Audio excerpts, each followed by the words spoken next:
Hi everyone and welcome back to my channel Books Natasa, and today I'm filming my summer TBR.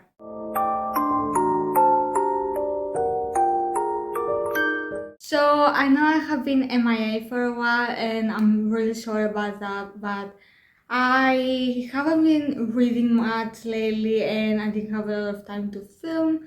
Also, my mental health wasn't the best, so I took a break for basically everything social media except for a few posts that I had already scheduled for my Instagram and my blog. But YouTube is the most work, so I took the break from that the most. So now I'm back and I'm hopefully with more videos. So yeah, I decided today I'm gonna film my summer TBR. These are the books that are at the top of my TBR at the moment, and those are that I'm really hoping to read by the end of this summer.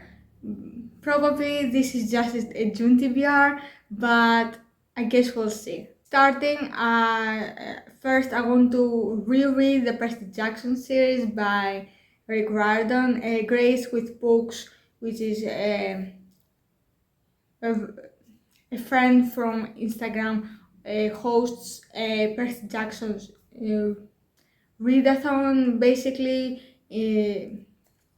that takes place this summer. And the schedule is like the first two books in June, the other two books in July, and the last book I believe it's in August. So yeah, so far I have already read The Lightning Thief and The Sea of Monsters, and I had the best time. And I can't wait for next month to read Titan's Curse and The Battle in the Labyrinth. The book number 4 is my favorite in the series, and I can't wait to go back into it. So basically, we have this readathon and we also have like a group chat to talk about it, and it's the best time. At the time I was looking for a series to reread so I can get back slowly into it, because I have been in a reading slump for a few months now.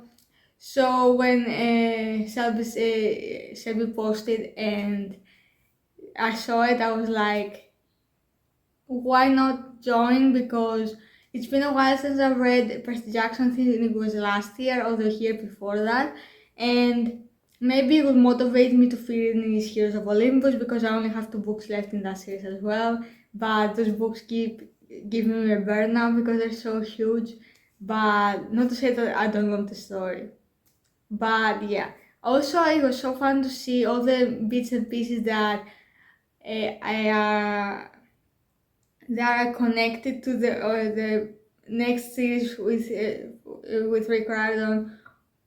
Also, I hate the fact that I have seen the movies first and read the books later, because I only remember stuff that happened in the movies, not so much as the books, because that is the thing that I noticed the most, because I kept reading and I was like, that is wrong, and then the book was like so different from the movie and I kept getting confused. So yeah, but the books are so much better, of course, and yeah. I also want to say that Sea of Monsters is my least favorite book in the series. That is because of Tyson. I know many people love him, but for me, I had a bad experience with him since the movies, and I think my opinion with him hasn't changed during this series as well. I just don't feel like it's fair to Percy that Poseidon just springs this half brother to him, and he's a Cyclops as well, which is like. And it feels like unfair, because Percy has been working towards so much stuff and trying to make father proud, basically getting this huge burden on his shoulder being the son of Poseidon, and then he just brings another son, and one that he's actually in contact a lot more than Percy, and I just feel like that is so unfair towards him. So yeah, that's it for my rambling for the Percy Jackson, so let's just get straight into the next book. We have a book that is set to release in June, and I think it already has by the time of filming this video, and that is Reckless. This is book number 4 in the Chestnut Spring series by Elsie Silver. Elsie Silver has become one of my all-time favorite authors. The Cessna Speaks is a new favorite series, and I was super excited for this book, but also super hesitant. So far, my ranking for this series is Heartless, then Reckless, then Powerless, and then the first book, which is like Flawless. So that is my ranking for the series, but this one is just incredible. So in this we follow Theo Silva and Winter, which is Summer's sister, for book one. This is a surprise pregnancy trope, sort of second chance, and kinda at first single parent, but not. It's a weird trope, but Elsa Silver did a wonderful job with it, and I picked this book up and read it already, if you haven't noticed. But that's just because I couldn't wait. As soon as I saw that it was released, I got the ebook and devoured it in one sitting. This was just 5 out of 5 stars, incredible, amazing. I am planning to read it soon, but yeah. I'm trying not to spoil a lot of things, so yeah. Theo is just the best guy ever. At first we see him being like this playboy, but as soon as he meets Winter, he's like a whole different man. Also, I love his relationship with his mother. Also, I love how open he is with Winter and wants to show her that she actually worth his attention and everything. So yeah. On this list is Crimson River, which is book number 4 in the Eden series by David Perry. This is the next book in the Eden series, and it follows Lila, Eden, and Vance. Lila is another Eden sibling, the one that runs the bakery/coffee shop. And Vance is a police officer that comes into the town after following a lead for one of his cases. That's about all I know. I haven't read too much about this book because I really want to go in blind, because David Perry is doing a comeback for suspense with this one. The previous book in the Eden series is my least favorite, but at the same time it had the least suspense. I mean, in the first two books we had kidnappings and murders and everything, and then the third one was like kinda underwhelming. So it's nice to be back into the suspense stories and everything.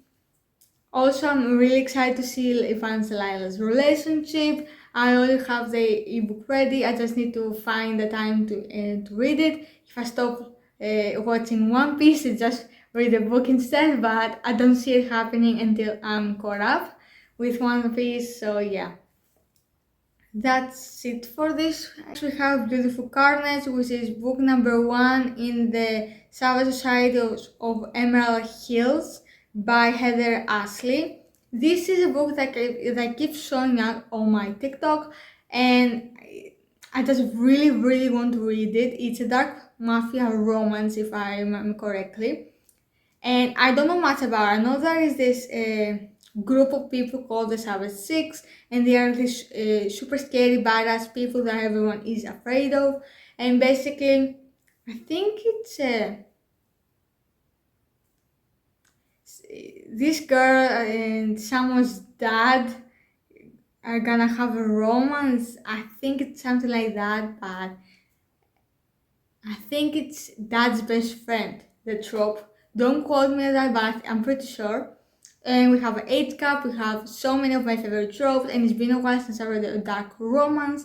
So I think this will be a nice change of pace while I'm reading all these casual sort of romances. So yeah, I keep seeing these sort of spicy scenes, and I just really want to read the series, and I think it's gonna be a really good one. Next we have It Happened One Summer by Tessa Bailey. This is my summer read of, if you will. So this is every year I try to read like at least one summer book.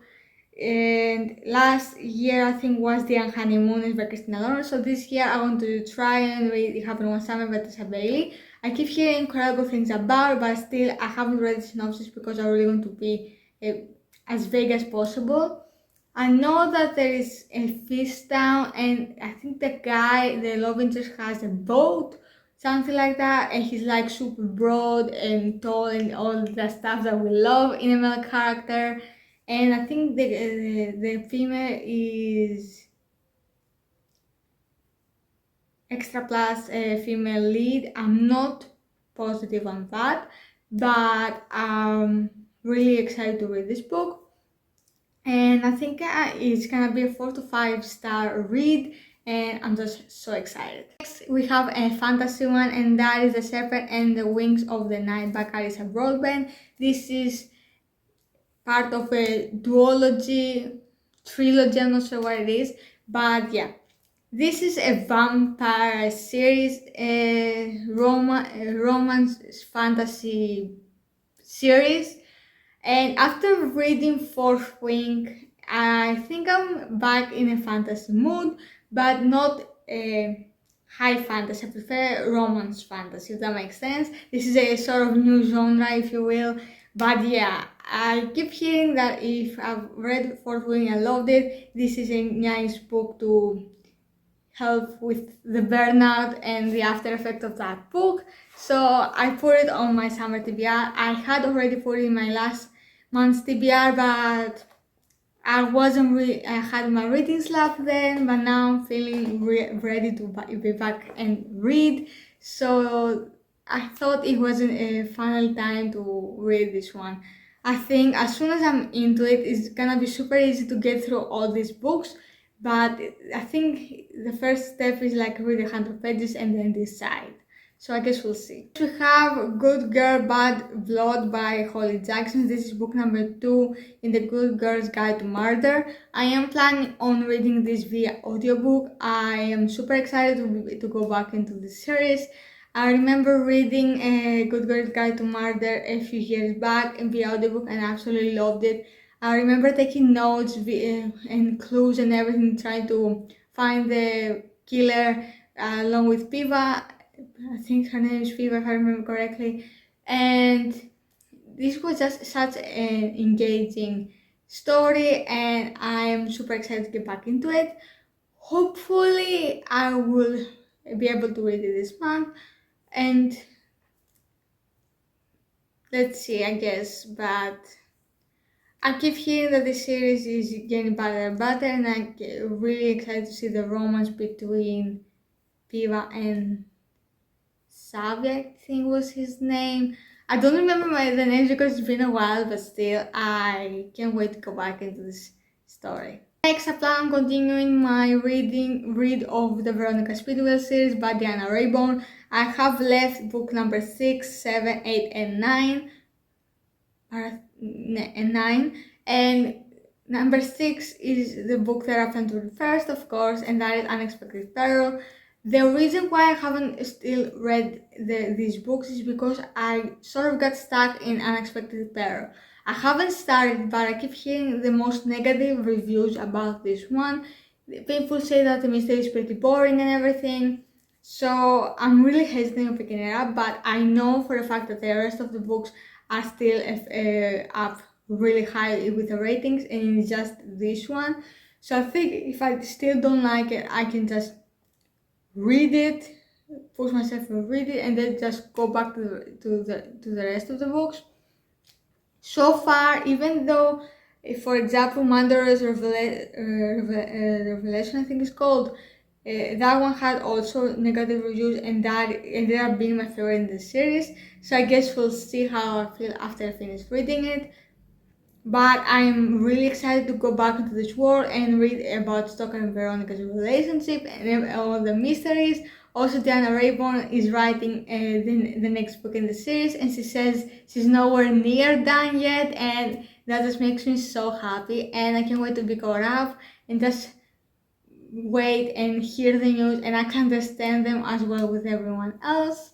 And yeah, I'm so happy. Next, we have The Nanny by Lana Ferguson. This is a book I know nothing about, but a friend on Instagram that we have similar tastes read it and absolutely loved it. And then a few of my other friends also read and loved it. And it's a single parent nanny romance. I mean, you know that this trope is one of my favorites, and I think it's sort of enemies to lovers. as well, and for proximity, of course.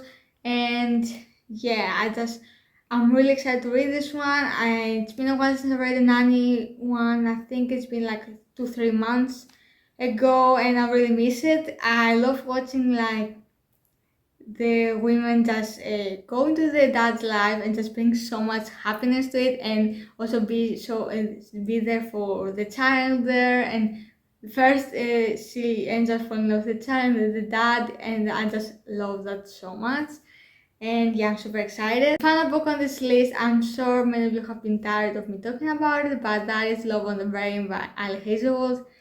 Since Love Theoretically just released, but I have no plans on reading that one, I decided it's time to finally pick up this book and read it. I also have the physical copy of this on my bookshelf, and I still haven't picked it up, which is like crazy. But yeah, I hope to read this one, and so I can be ready for Checkmate, which is my most anticipated release for this author. I'm really excited to read that one, so I really want to be able to read this one as well. I know they aren't connected, but I really want to be able to have read most of her work, so I can be able to review them better. But yeah. As for why I don't plan on reading Love Theoretically, it's because it's the most sciencey book of hers yet, and for me, I'm all about the romance, not for the science stuff. That makes sense. So for now, I have no plans on reading it, but I guess we'll see in the future. So since we talked about all the books, let's talk about some manga that I hope to read this month. First on this list, most of you have already guessed it, but it's One Piece. I know I said I won't be caught dead reading the manga because it's like excessive, it's like 100 plus volumes, but after catching up to One Piece, I'm currently on episode 1019 and almost fully caught up, and I just missed the pre-time skip characters so much, and I thought, why rewatch the show when I can just read the manga and do like two things at once? So yeah, I read volume 1 a few days ago, absolutely loved it. The art takes a bit to get used to because it's quite old, but since I already know the story, it's enough to follow. I loved watching Luffy and Zoro's introduction at first.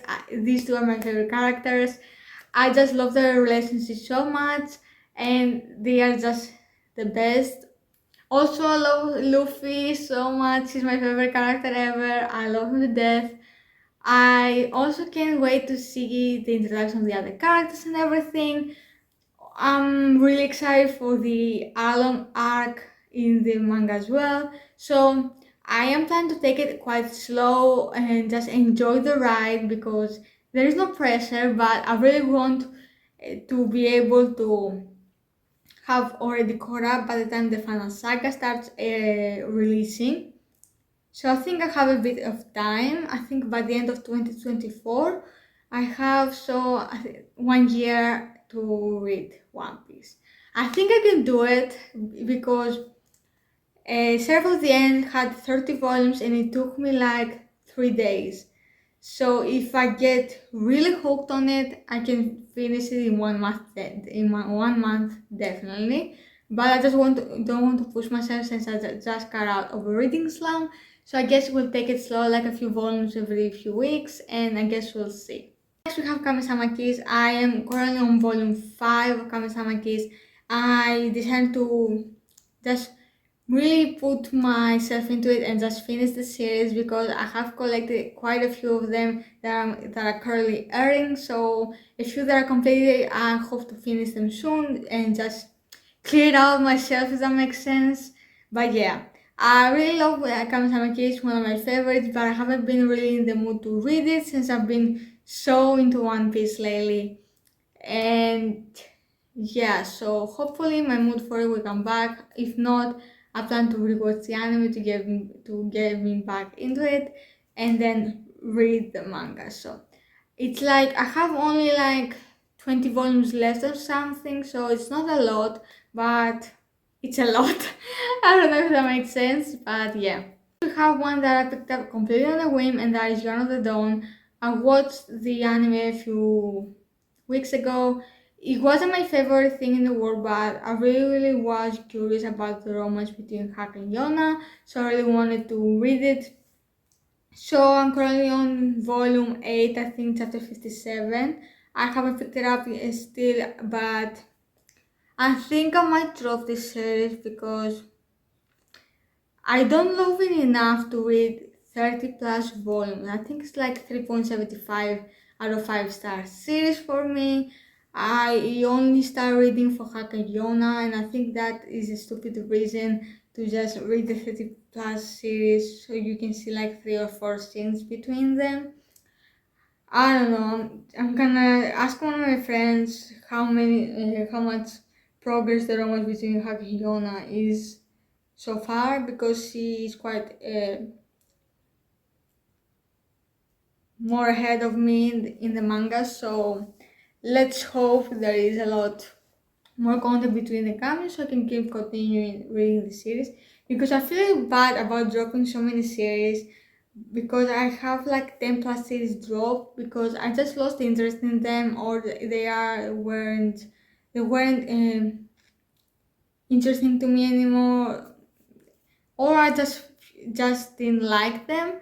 So yeah, so far I think maybe the genre is my problem. Like when it's a shonen, it's difficult for me to get into since I mostly read shoujo and BL. So I think that is my biggest problem. So I guess we'll see. We have my happy marriage. I kinda already read this one, but still, this has like 4 volumes out at the moment, and the anime is set to release, I think, next month. So I'm really going to read it before the anime and just be able to enjoy it. So I, like I said, I already read this one. I went to read it yesterday, and I loved it so much. 5 out of 5 stars. This is the new favorite series. We follow Mio, who is daughter of a rich family that supposedly have these supernatural gifts, but she didn't inherit one, so they treat her like trash after her mother died. So it's basically a retelling of Cinderella, if that makes sense. But then she gets into a arranged marriage with the Kudo family. That's where we meet our gorgeous hero. And basically they end up falling in love for real, and he's actually ended up protecting her from her parents and her family, and actually wants her to be happy and more open with him, and I just love that. Also, the story of Mia was just so emotional. I was crying. It was a crying mess during volume 2 and 3 because that is when most of the stuff happened. Also, I love the romance, and I can't wait to read more volumes soon, and it's just amazing. Next, another series that I probably have you guys got tired of me talking, that is From West Neverland. Like I've said before, I won't read it because a lot of people have keep comparing it to The Seraph of the End, which is a favorite series of mine.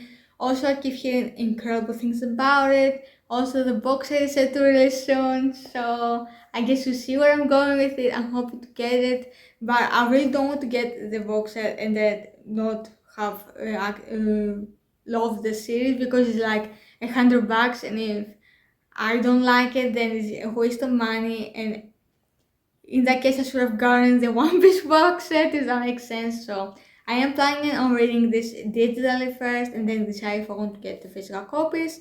But yeah, super excited. I can't wait to meet Emma and the other children and just read this story. I think I'm gonna dedicate a day just binge reading this entirety of the series, but I guess we'll see. The final series on this list is Junta Romantica. This is a favorite series of mine. I have rewatched the anime so many times. The spin-off isn't my favorite, but this one took me completely by surprise.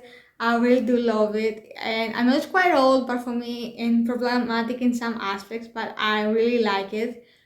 I have been wanting to read this manga for a while, but a few of my friends told me that this series and the other have been discontinued and haven't been picked up by another publisher. So we only have like 20 something volumes, and I have fortunately found a website that they have fans translated the later volumes.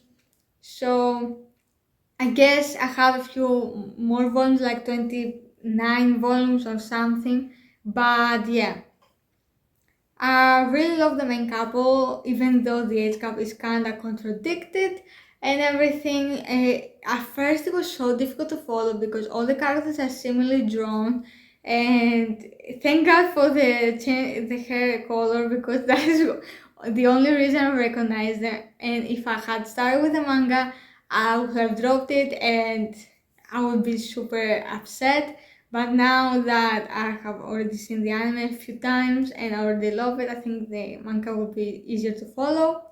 So yeah, wish me luck. So that's it for my video. Thank you so much for watching. I had so much fun talking about the books and manga that I'm hoping to read this summer.